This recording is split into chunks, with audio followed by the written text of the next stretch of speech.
little pony, my little pony.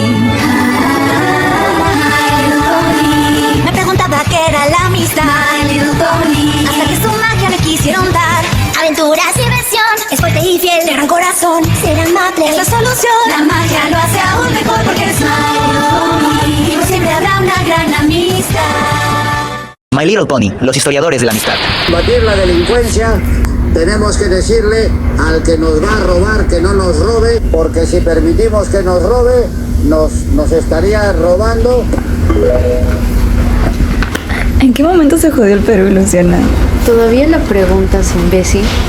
El Perú es un país que se jode día a día. Ya no se puede esperar. ¿Para qué sirve justicia? Si por dinero se vendió al tirano.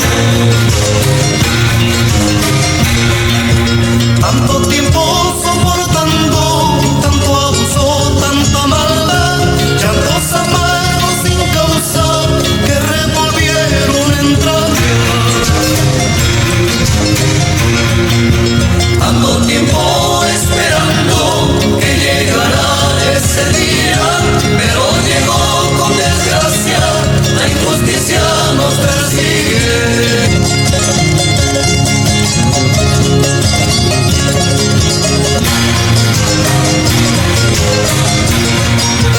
Porque solo para el rico, solo para él la justicia, y al pobre por ser el pobre, se lo lleva el demonio. Amañahuaje, Huatanquichu, Pajarimuch, Canmoso, Punchao, Yupiniquita, Capispa, y a gran justicia Ruanja.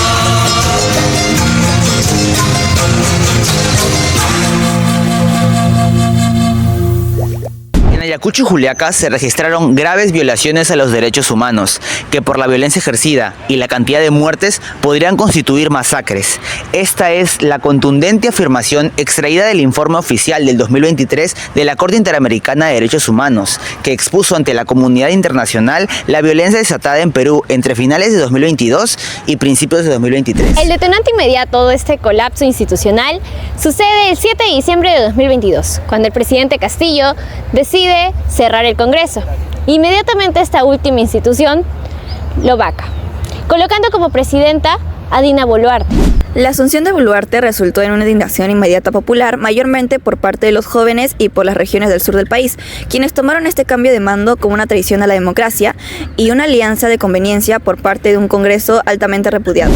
En ese sentido, en el contexto hostil, los estudiantes aún así se manifestaron con miedo a la represión y a la estigmatización mediática. Todo esto nos conlleva a plantearnos la siguiente interrogante: ¿cómo esta crisis impactó en la vida de los jóvenes manifestantes y de qué manera se adaptaron a tal contexto? Para comprender mejor esta dimensión, el gobierno de Dina Boluarte debe entenderse más como una continuidad de crisis política previa. De este modo, Galbizu afirma que Dina Boluarte tuvo la desaprobación de la gran mayoría de peruanos y a su vez se mantuvo en el cargo presidencial gracias a que los sectores del poder le ayudaron. En ese sentido, Dina Boluarte no llegó a un escenario estable, sino que llegó a un sistema político ya debilitado por los constantes enfrentamientos entre el Ejecutivo y el Congreso.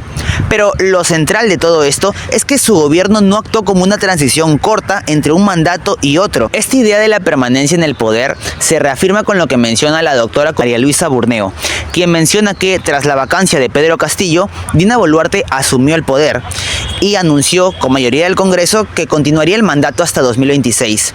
Esto evidencia que la crisis no terminó con el cambio de presidente. Todo lo contrario, tanto el Congreso como el Ejecutivo quedaron fuertemente vinculados por una decisión de continuidad que profundizó la percepción pública de falta de representatividad política. Por otro lado, según el investigador González, en el año 2022, el gobierno de Dina Boluarte fue una hibridación democrática. Él empieza a partir de la idea de la vacancia de Pedro Castillo por parte del Congreso. Para él, esto significó que el legislativo tenía mucho más poder que el Ejecutivo. En el caso de Dina Boluarte, su ascenso al poder fue legal, ya que asumió a través de sucesión constitucional, aunque el mantenimiento de su mandato dependió del apoyo de un Congreso muy cuestionado. La hibridación democrática se observa precisamente en esa contradicción. Las instituciones seguían operando de manera formal, pero con una legitimidad política cada vez más frágil. Ahora bien, las tres fuentes coinciden en que la llegada al poder de Dina Boluarte no cerró esta crisis política, sino que generó una inestabilidad. Sin embargo, cada autor lo interpreta de diferentes formas. Por su parte, Galbizu menciona de que en realidad la sociedad peruana tuvo un descontento a este gobierno y a su vez Dina Boluarte se mantuvo en el cargo gracias al apoyo de los sectores del poder. En cambio, Burneo y otros autores mencionan que tanto Dina Boluarte y el Congreso realizaron un acuerdo mutuo para poder concretarse en el poder hasta el año 2026. Por el contrario, González Mejía aporta una lectura más conceptual de este escenario, ya que él interpreta todo esto como una hibridación democrática. El Perú conserva sus instituciones formales, pero con una legitimidad cada vez más frágil. Esta combinación política fue letal, pues se tenía a un Congreso repudiado y a un Estado sin respaldo, lo que conllevó a que no se concrete una vía democrática al diálogo. Esto significó que la política tenga que llegar a las calles. En el ámbito social, el fenómeno del terruqueo es un tipo de discriminación que se viene usando desde hace mucho tiempo atrás en el Perú. Tanto la Amnistía Internacional como la Comisión Interamericana de Derechos Humanos evidencian que desde las manifestaciones del 2021 se hizo un uso deliberado de este tipo de discursos, atribuyendo a los manifestantes como terrucos, para de esa manera quitarles el poder, el real objetivo de las protestas y deshumanizarlos, al considerarlos como una amenaza. En ese sentido, la Comisión Interamericana de Derechos Humanos mencionan que este discurso animó a las fuerzas policiales y a los militares a hacer un uso desproporcionado de la fuerza para generar represión. Del mismo modo, la amnistía sostuvo que bajo la misma mentalidad, las máximas autoridades del Poder Ejecutivo, incluyendo la presidenta Dina Boluarte y los presidentes del Consejo de Ministros, calificaron a los manifestantes como personas violentas, terroristas y radicales, a pesar de que no contaban con pruebas reales que justificaban estas etiquetas. Y que al igual que lo afirmado por la Comisión Interamericana de los Derechos Humanos, las autoridades tiraron proyectiles a personas que simplemente no estaban haciendo nada peligroso o solo estaban mirando.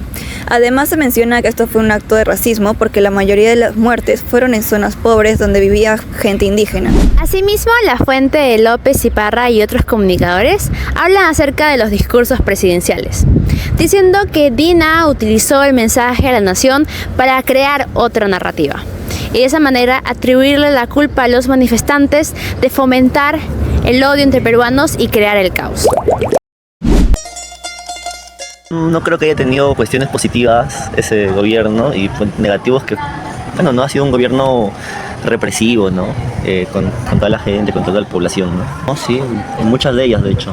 Hay bastantes movilizaciones, protestas al interior del país, ¿no? En las regiones, en las provincias, y estas movilizaciones fueron fuertemente reprimidas, pues, ¿no? Entonces, pues, de ver la cantidad de muertos, de represión y el fuerte movimiento que estaba habiendo en ese tiempo, entonces yo también me sumé, pues, ¿no? A estas movilizaciones porque sobre todo por los muertos, ¿no? Por los asesinados. Pero fue de manera voluntaria, entonces. No, sí, fue de manera voluntaria. Al ver la situación decidiste participar. Claro. Con la universidad, ¿no? Con la Federación Universitaria, en la que se decide utilizar el campus como parte de como una especie de refugio, ¿no? Para que los manifestantes puedan quedarse aquí y no ser detenidos como estaba pasando en las plazas que estaban ocupando, ¿no?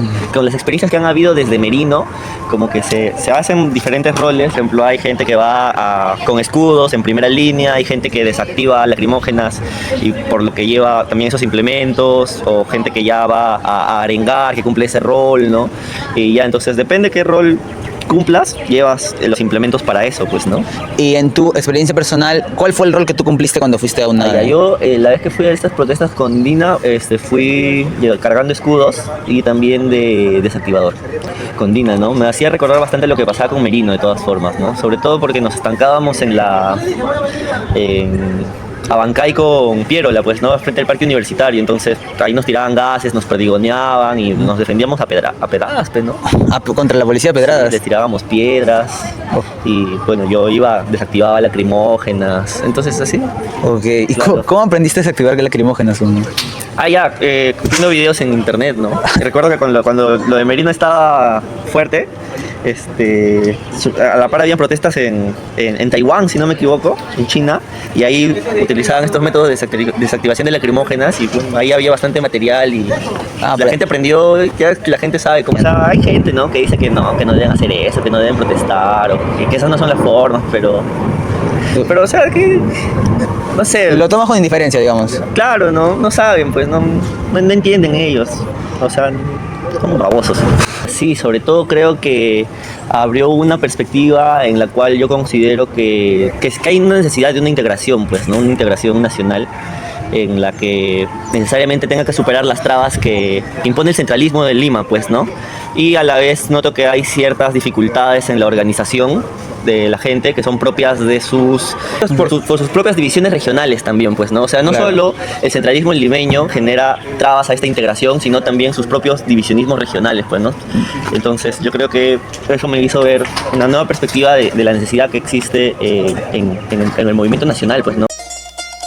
La verdad es que el gobierno de Dina Boluarte no tuvo muchas cosas buenas. Diría que, claro, se puede rescatar cosas como que, bueno, no era directamente un gobierno de derecha, pero su gobierno se caracteriza más por todas las cuestiones negativas, ¿no? Desde haber ignorado las propuestas iniciales de su partido, haber iniciado las demandas de la población en general, de provincia, un abandono total en general, ¿no? Claro, o sea, hubo participación por parte de distintos colectivos, de distintas organizaciones, y evidentemente como jóvenes también se salió, ¿no?, a marchar. Venían muchas personas de provincia, venían muchos compañeros, muchas organizaciones estaban empezando a generar un trabajo mucho más fuerte y obviamente en oposición a lo que estaba ocurriendo durante su régimen. Personalmente yo participo más desde el sector de los estudiantes, desde la federación, desde los gremios, pero evidentemente también hay organizaciones externas, ¿no?, organizaciones populares, organizaciones tanto de Lima, actualmente también hay de jóvenes, la generación Z, pero también han habido distintas delegaciones que obviamente por todo el contexto que se vivía se han organizado e incluso han llegado acá a Lima desde provincia, ¿no? Usualmente desde las propias organizaciones, de los propios colectivos,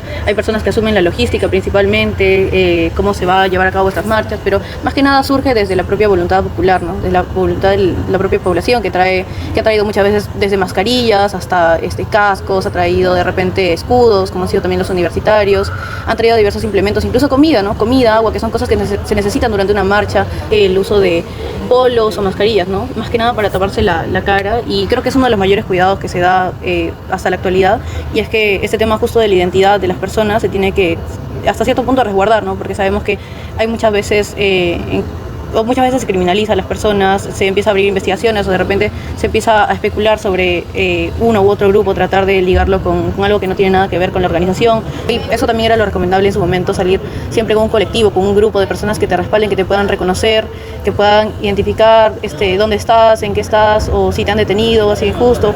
Amistades de centro y derecha. Entonces, tal vez sí he escuchado muchos de esos comentarios de no, que son rojos, o que lo que están haciendo es como que totalmente desproporcionado, o que simplemente pues sería más fácil que las personas protesten desde su provincia, ¿no?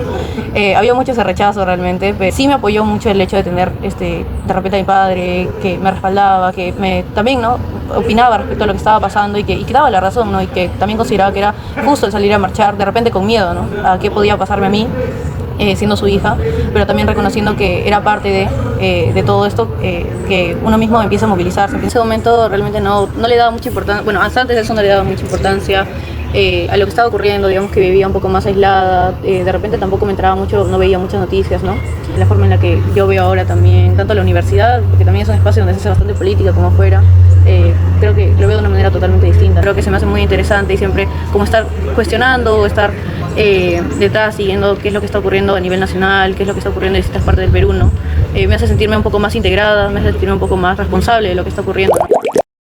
Finalmente, a través de lo presentado, se pudo evidenciar cómo el gobierno de Dina Boluarte fue una continuidad de crisis que generó descontento social y desencadenó las manifestaciones sociales. Particularmente, el entrevistado Oscar señala que la motivación para salir a marchar a las calles provenía de la empatía colectiva hacia los grupos reprimidos del interior del país. En ese sentido, al igual que lo que menciona González Mejía, esto es una clara muestra de la crisis de legitimidad que atravesaba el Perú y aún atraviesa.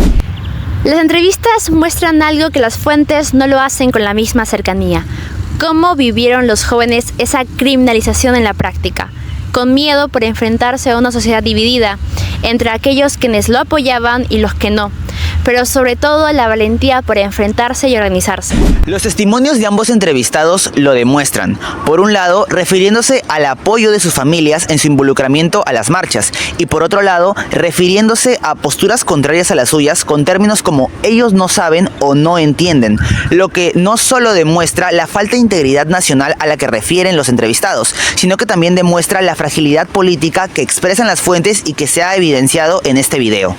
Me quedan 22 segundos para decir: fuera Dina, cara de jeve, te vamos a vacar con 104 votos. Aquí la que no baile tiene que desalojar la pista. La máquina.